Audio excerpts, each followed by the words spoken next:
Everybody, welcome back to another episode of the Road to Glory with Cercle Brugge. We are here ready to go against KRC Genk. This game is absolutely massive.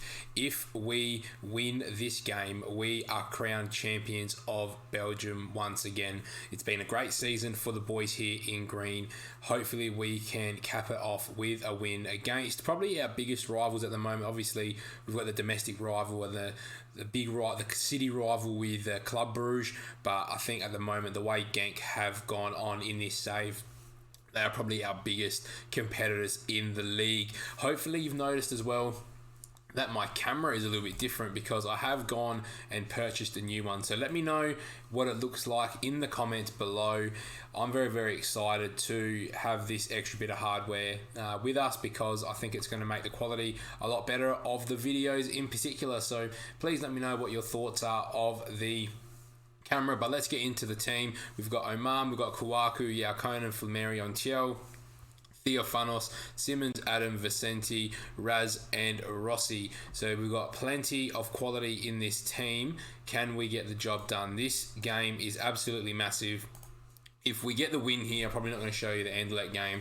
If it comes down to the Anderlecht game, then I will show you that in this episode as well. So I haven't actually been on the save for quite some time, so probably not the best time for me to be coming back into the save because I feel like this is a game that I can't get wrong. I'm going with my gut, and my gut tells me play the system that's put us in this situation already. We're going to go extended highlights for this game here because I do want to see more of the game. So here we go. Can we find our way through to another Champions League run? I think we're already qualified, but if we win the league, it's an easier run into the group stage than it is coming second. So Raz, who's sort of been in and out of the team this season, we've gone with him because he just fits that complete forward role, probably the best out of the strikers that we've got. So Vicente does well to pick up the ball, finding Kouakou into Tiel. Can we just find an early goal here? Only 2 minutes in. It's Lucas Adam driving down that left flank.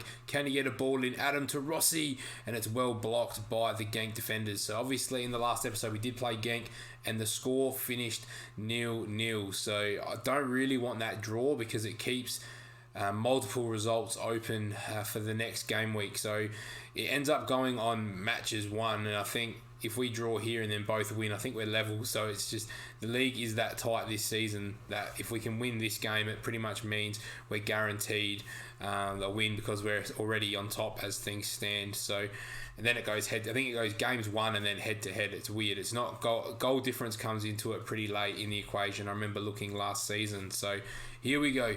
We find Kouakou, good strike, and it's Irakoze once again coming up with a big save for KRC Genk. I'm really, really nervous. Good ball in towards Yakonen, who has scored a few of those at the near post. Raz with a good foul. Should only be a yellow card at the most. But here we go. Another opportunity here. Kouakou, Vicente, Theophanos. Good ball in towards Adam at the back post. There we go. 1-0 up. In a big, big moment there. Going to praise the boys. We've looked really good so far.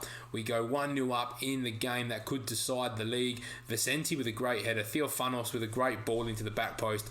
Lucas Adam, who was generating a lot of interest last season, nods it in to the far corner. And we are looking quite good. 53% possession, 2 shots to 1. Started this game really positively. So it's good signs early on. Can we just keep our dominance here early on? Vicente, free kick is blocked. Can we just find a way to keep on top here? Can we find a second goal? Lucas Adam trying to drive, trying to find Raz. Couldn't find him. Well, that might have been Rossi, who has been absolutely fantastic for us. So shout out to JS for convincing me to sign Rossi and trying to find the funds available because he has made a big difference to our team this season. It's Munoz driving. Kouakou does fantastically well. Finding Pippa Zakaria, and it's well blocked. I think they actually blocked it, but Adam could have probably given us a highlight there, I reckon, FM, because Adam's shown all season that he's able to get down that line and really create problems for teams. But Flamerion and Tiel linking up well here in the middle of the park, finding our man Xavi Simmons into Vicente on one wing, switches it all the way to Adam. Adam 2-0. He's only scored 7 goals this season. He's been playing a little bit deeper because that left winger we've kept more in line with the midfield. But he has popped up when we've needed him most. He scored 2 goals in probably our biggest game of the season. Good ball from Vicente again, who is involved in the build-up play. And there we go, 2-0 up just before half-time. Can we keep this pressure up on KRC Genk? We can win the title at home in front of our fans. Rossi has a strike, falls back to Simmons, who has a strike as well. So far, so good. I'm pretty happy. Can we get into half-time? Genk still haven't had a shot on target, which is quite nice. So what we'll do is let's pump our fist. I'm going to say the media have gotten on your back. I'm going to outstretch my arms. I'm very happy. I'm very happy, and I'm very happy.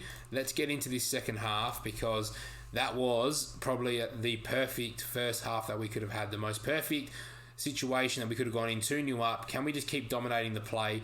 This is our time to become the powerhouse of Belgian football. That's what we want to be establishing ourselves as. We've shown that we can get out of the group stage of the Champions League, which a Belgian team hasn't done for quite a while in real life. So can we be that team in Belgium that really drags football through in this country? So Adam's really struggling for fitness now, so we'll see how this highlight goes. I don't really want to take him off because he's on a hat-trick and he's playing really well. So we found Rossi. Rossi beats one, and Andrea Rossi can't just find the back of the net there or even get it away from the defenders. They found Munoz. We've got our shape with our back four. Well done by Kouakou. It rolls out for a corner, which is not a bad situation. I'm okay with that. I'm not going to lie. So here we go. Ball in. Well dealt with by Yao Conan. Into Rossi. Here we go. Can Rossi just find someone? Rossi can't link up with Rasmus at all there. And it's Irakoze clearing, but obviously hoofing it straight out for a throw-in, which is nice. Vicente apparently not having the best of games, which I find hard to believe because he's actually played quite well. Adam's starting to struggle, so we've got Toure or Gil on the bench. So we'll get Gil on. We'll get Bello on for Raz, and I'll say there's no pressure on them. Being 2-0 up with 20 minutes to go, I can't see us throwing this away. Hopefully that doesn't come back to bite me in the butt, but we find Vicente into Theophanos. Kouakou, can we get a third goal just to wrap it up? It's Kouakou ball in. Johansson nods towards Duoma. I've never seen him before. Here we go. Decent ball to De La Hoz. De La Hoz, can we just shut this ball down? It's a great block from Kouakou. The ball's still alive here for KRC Genk if they can get the ball back in. It's Pipia. They're starting to throw numbers forward. They've only got 2 left at the back now, so if we can win this ball, we've got a 2-on-2 at the halfway line. It's Gil and he can't keep it in, but it is a good challenge. We'll take that all day long. Can we find a third? Genk still yet to have a shot on target. So they've had 6 shots and none of them on target. We've had 9 shots and 5 on target. Us being a bit more clinical in front of goal has been the difference here today. Lucas Adam has been the difference for us, but that's a decent ball out wide. Can they find someone? Yeah, Conan deals with it. We've got Rossi, who just doesn't even want a bar of following his man. Here we go. Genk with a chance. It's a good header and it's straight to Omar, who has been fantastic this season. Xavi Simmons really starting to struggle in the middle of the park, so it's time for Leandro to come on. We'll go Theophanos there, and then we'll go Chell in central defensive midfield.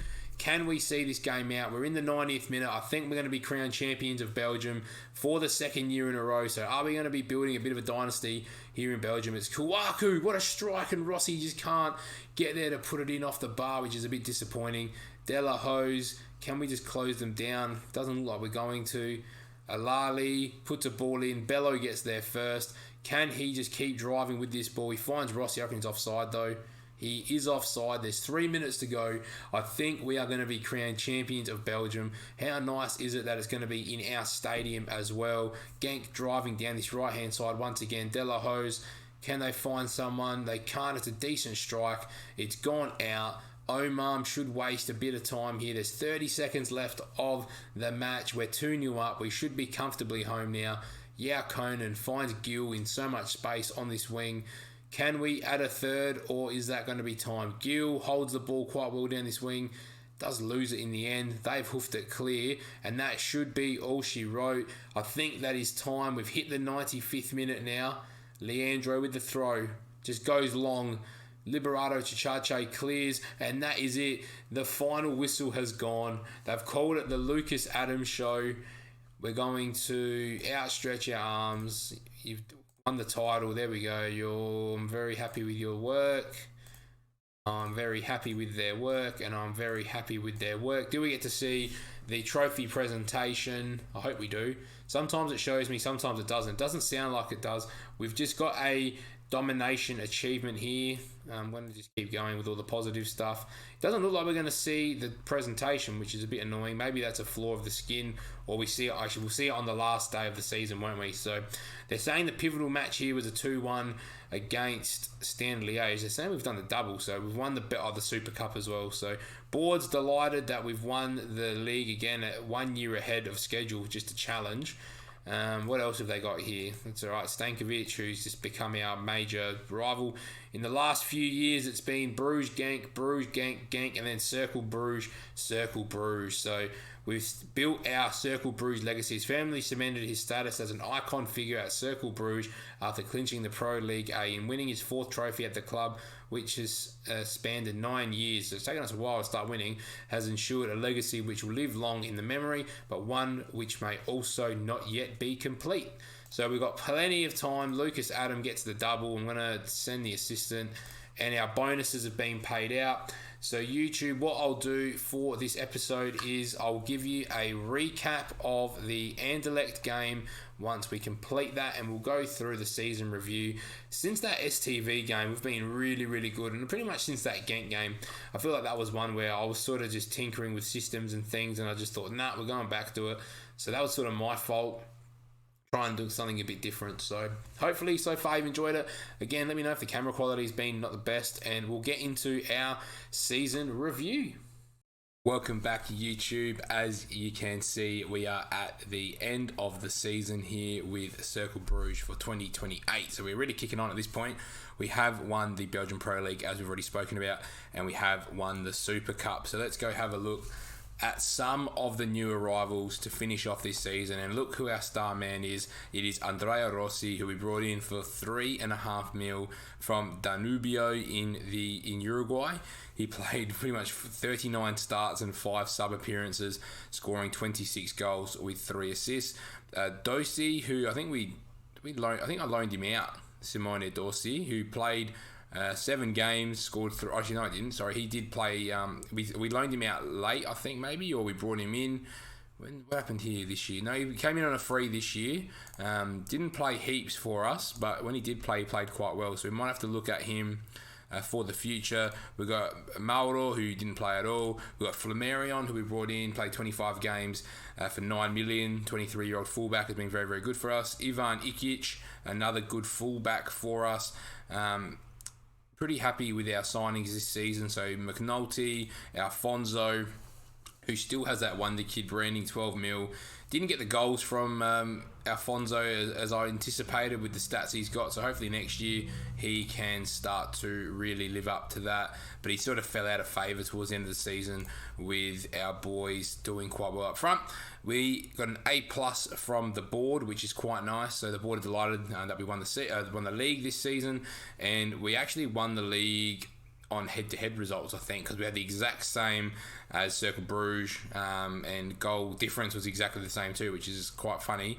So we finished first. We only had just under 15,000, which is only half of our capacity, which we definitely need to work on. And our last game here, we beat Anderlecht 3-1 away from home after going 1-0 down early in that game as well. So here we go, the biggest win we got in the Belgian Cup, which was 7-1. Our match to remember apparently was beating Ajax 3-0 at home with 3 goals in the last 16 minutes, and the goal of the season came from Rossi here against AA Ghent, which obviously is a nice win for us, being 4-0. Our sponsorship surprisingly went down slightly from last season, but our broadcast revenue, our corporate and hospitality, our competition prize money, and our match day commercial and retail all went up. Competition prize money is big, 45 million in the bank for winning the league. Our reputation has not changed over the past season apparently, so we're at that 3.5 star rep. It would be nice if we can get up to 4 star, but here is apparently our best lineup from the season. So Omam, Kouakou, Yaukonen, Stepanovic, Chel, Theofanos, Simmons, Adam, Toure, Rossi, and Raz up front. So you can see how Alfonso doesn't make our best team. The accolades for this season, so Fans Player of the Year was Konen, another wonder kid that we've got. Young Player of the Season, Konen. Signing of the season was Rossi. Goal of the season, Rossi. Top goal scorer, Rossi. Most assists was Xavi Simons with 10. Andrea Rossi with 6. Player of the Match Awards, highest average rating was Konen.